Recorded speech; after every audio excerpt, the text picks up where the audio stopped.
Welcome to the Sports Trading Card Hall of Fame. Today I'm kicking off the third season here with Chapter 11. And I have not yet developed a community for any sort of a dialogue, so I'm still working on developing the different topics for this channel, for the Hall of Fame on my own. So I'm still kind of developing the nature of this Hall of Fame. Hopefully soon I'll be able to get some actual dialogue going so that I can get a more crosstalk going on. And really the big thing is I want to get more into vintage. I'm getting a little bit more into it sort of with this 11th chapter, where I'm adding in one item that is pretty unusual, which is I'm looking at the importance of gum in cards. I know that sounds stupid, but it's actually really important to how cards evolved. I also want to talk about the 1989 Billy Ripken Fleer chaotic mess of an error and corrected card. And I'm also bringing the Ken Griffey Jr. Upper Deck rookie card up to the Binder of Fame, which is where I'm going to start. Now with the Griffey card, I've already talked, as with everything moving up to the Binder of Fame, I've already talked about that card in terms of the importance and what it meant to collectors in the 90s. For this case, I actually want to talk about something a little bit different. I want to talk a little bit more about how collectors evolve over time and how the perception of the card has evolved and the meaning has evolved as we've gone from the junk wax era collecting community over to basically the COVID era collectors, a new generation with a new perspective on the cards, and how the Ken Griffey Jr. card has kind of evolved through that. The big thing about the Griffey card over time is that it's a card that is stuck in a particular era where there was just too much production. We all know the story. I mean, there are 1 million copies of all of the Upper Deck cards from 1989 that are printed, which for cards of that time is very rare. But for cards of pretty much any other time is not rare at all. And so at the time, in the early 90s, when you were collecting cards, you were just collecting the card, and that's what it was all about. There was an iconic quality to the card, which is that we all wanted to have that card. And it was more valuable than any other, just like any rookie card, whether it's Joe Montana or whether it is Kareem Abdul-Jabbar or if it's Wayne Gretzky, whoever it is, it doesn't matter. A rookie card is just as common as any other card. It's just more people are trying to collect the card, and so the value goes up. Very simple math, very basic nature of sports cards and how the sports card market works. And in a time when everybody is looking at the card in the same way and looking at all cards in the same way, then we all look at the value in a shared manner, which is that we understand the reason why a card is famous. What is significant about it, because it relates to us specifically. And so through the 1990s, there are iconic cards like the Donruss Elite cards in 1991, which are iconic because collectors remembered how important that card was when it came out. When you have that type of a sentimental attachment to something, you're able to better appreciate the card because you have the backstory. You understand the context. If you don't have that, then you're going to change your perception. And the Mickey Mantle 1952 Topps is a great example of that. And so that's something I'm going to be talking about in the video when I do put the video up next week. So I am going to get more into it. But the really big thing about this card and the core of what I'm going to talk about in the video is the fact that the Ken Griffey Jr. card was so meaningful to us, but as time went on and we had more cards to collect and we had less collectors, the value of the Ken Griffey Jr. rookie card died away. It was still meaningful to us, but the value did not reflect that. And so as a new generation came in and started collecting, they didn't know how to appreciate the card. They looked at it as a not very valuable card. You look at Joe Montana's rookie card, that's worth a lot. You look at some of the Derek Jeter rookie cards, that's worth a lot. But the Ken Griffey Jr. rookie card didn't have the same luster to a new generation, and so while they respected the player, he was just another player. It wasn't really until the COVID boom, and more importantly, the evolution of the modern perception of graded cards, that the Ken Griffey Jr. card could finally achieve a new value status. But the status that it developed in this new era with this new generation is different from what it was in the previous generation. So yeah, again, I'm going to explore that in the standalone video, which will be next week. So definitely check out for that, or watch out for that. But then I'm going to move on to the teasers of the two different stories of cardboard. The first is in the same year, a slightly different set, which is the 1989 Fleer Billy Ripken card. Now this is a case where this is a famous card that is, well, it's an infamous card, and is the most infamous error card of all time for one simple reason. It's not what's on the card. In fact, in 1990, the Fred Marion card is arguably a more offensive card, but we don't talk about the Fred Marion card for one simple reason. ProSet cleaned it up correctly. In the case of Fleer, Fleer absolutely botched it, and because they botched it, they brought attention to it.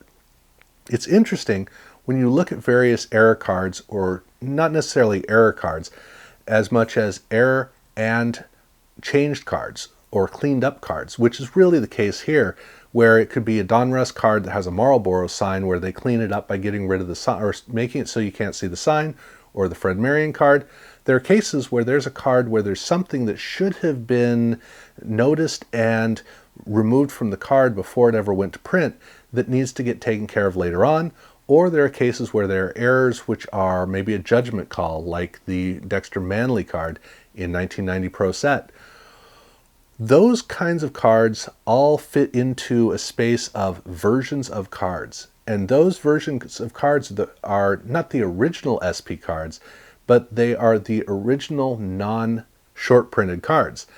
They are technically short printed in a way, but short prints, the original SP term, short print, means that you had printing sheets, and some printing sheets had extra cards, some printing sheets had less cards. And so a short print was the first case of cards that were under available compared to normal cards. But then there were SP cards that came from error cards where partway through the printing run they changed the card, and so now the original cards are more rare.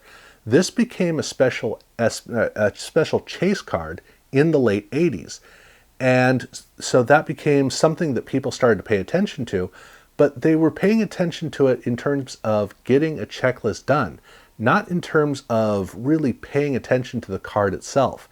And had Fleer cleaned up the Billy Ripken card, it could have fit more into that space.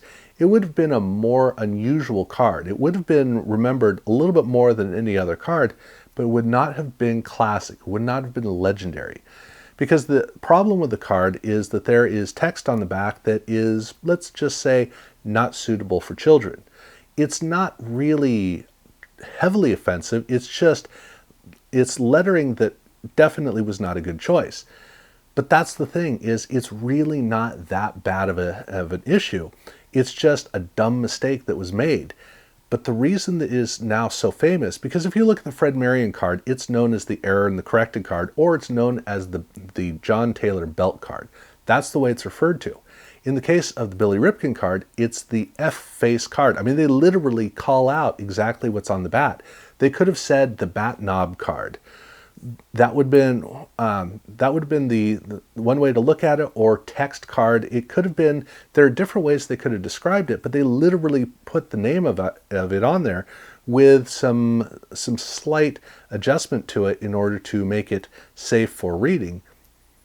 Because that's what we know. We know this card for the very reason that it was supposed to be cleaned up for. Had Fleer done a good job of cleaning it up, then we wouldn't have known. And had it, like I said, had it been done in a straight shot from the early to the later one, it would have been just a minor note. So unfortunately, they changed it into an iconic card. Again, I'm going to be looking at that on a standalone video, and in that video I'm really going to get into the nature of what is so special, what is so unique, what is so frankly embarrassing about how Fleer handled it. But the last one that I'm going to be looking at is the one that is the strangest for most of us, which is celebrating gum with cards. the importance that it had in evolving the card journey. Now, with sports cards, when we look at sports cards, we look at them as, we understand the history that it started off with cigarette and tobacco cards, and then it went through gum, and it was actually known as tobacco cards, known as cigarette cards, known as bubblegum cards, and then known as trading cards, and now it's known as sports cards. Those 5 terms, or 4 terms, depending on cigarettes and tobacco, how you want to look at those terms define the cards from those era. They don't just define the eras. More importantly, they define the nature of cards in those eras.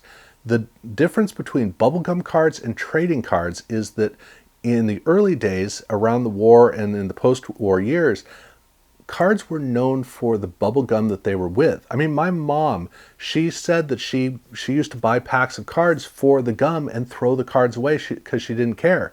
She was literally buying it for the gum. Why she wouldn't just buy a gumball, I don't know. It's better gum, but at any rate, that association was so quintessential to the evolution of cards, eventually turning into something that kids went from just kind of having around to something that they were really paying attention to. Trading cards is a significant term because it shows the kids were now paying attention to the cards over the gum. The association changed. And by the time we got into the 90s, they weren't trading cards anymore. They were sports cards. And that's because we weren't thinking about them in terms of trading. We were thinking about them as attached to sports in a way that in previous generations they hadn't. So that bridge of the bubblegum era, starting in the pre-war era and heading through the post-war era, bubblegum was critical for cards to make that step from basically what fathers would get for their kids to what kids would get on their own. And an important note, there's no such thing as a true invention. Everything is going to be discovered at some point. Nobody figures something out that wouldn't have already been figured out. Gum was probably going to be the bridge anyway, but there were other opportunities for cards to make that bridge of catering to kids. Gum happens to be the best of all options. And the reason for that is because gum doesn't damage cards. If gum sits around in a pack for a long period of time, it doesn't damage cards. And I know what you're thinking. Right now, if you go out and you buy a pack of 1991 Topps, the most recent cards that came with gum frequently, at least from the past, there's a good chance that the gum will have damaged the card. But that's because of the wax pack. If you go and buy a cello pack from the same year with gum in it, the cards will not be damaged. There's no wax stain because it's cello packed. There's no gum stain because there's no moisture. And moisture is the problem. The fact that we have these packs sitting around for decades, moisture is going to get into a wax pack. And once it does, that's what takes the gum from the original kind of chalky quality to actually being absorbent and sticky. And so if there's no moisture, which is basically going to be the case in the first year for the most part, then that means there's going to be no damage to the cards. If you go back and look at vintage cards, people talk about wax stains. They don't talk about gum stains. Gum stains is what we talk about with 80s and early 90s cards that had gum in them because of the fact that over time, since we just didn't open them up for so long and now we're doing that, now the gum's staining the cards. But the fact is, gum is about the best choice that we could have because, I mean, what are you going to do? Cracker Jacks? Well, you got to have it in a package. What about cookies? I mean, Mother's Cookies had cards, and there have been cases where cookies and cards were related. But cookies, they have oils in them. They break down over time. Gum doesn't really break down. It's measured in half-lives. And so if you take a stick of gum from the 1980s, it's not that much different than it was in the 1980s, mainly because it wasn't very good in the 1980s, but it really doesn't break down all that much, as long as you keep it dry and you keep it protected. So gum is actually ideal for sports cards because it's less likely to damage cards and it holds up over time. But there are other aspects of it as well. So again, I'm going to get into that in a standalone video, but these are the 3 topics I'm going to be talking about in the next 3 weeks as we look here at the 11th chapter of the Sports Trading Card Hall of Fame. So I do hope that you'll join me in those different videos. If you haven't subscribed, I do urge you to do so, and you get the opportunity to see the various stories of cardboard as we explore the history of sports cards, one theme at a time. So I hope that you do enjoy that, and as far as this video goes, thank you very much for watching.